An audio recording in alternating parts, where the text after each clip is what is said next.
Okay, so video na to. Right, kaway-kaway. Okay, so bali sino nga palang first time po sa inyo dito, ma'am, sir?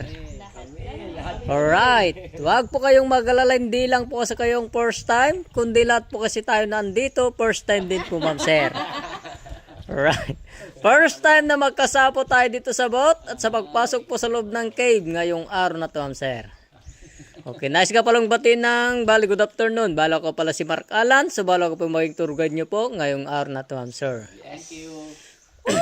Okay, at saka hindi lang po yun, ako pa rin yung magiging photographer nyo at saka magiging liwanag nyo po sa dilim ngayong araw na to, ma'am, sir. Alright, kasi nasa akin po yung ilaw. Okay, in last 2014 nga pala, bali ito yung pinaka-swimming area namin dati, pero ngayon po pinagbawal na po kasing maligaw. Kasi hinulugan nila ng mahigit 15,000 na fingerlings, tulad po mga tilapia, karpat, sa mga ilpo, ma'am, sir. Yan. Pero yung masda kasi nilagay nila dito, ma'am, hindi po kasi pang food purpose, kundi viewing purpose natin po sila, ma'am. Pag lumaki po yung mga isda. Yan. Saka napapansin naman po natin yung kulay orange po sa itaas. So bali po yung hanging bread. So bali made po kasi siya ng paleta ng cook na pinagdugtong-dugtong. So bali plastic po yung apakan niya. Yan.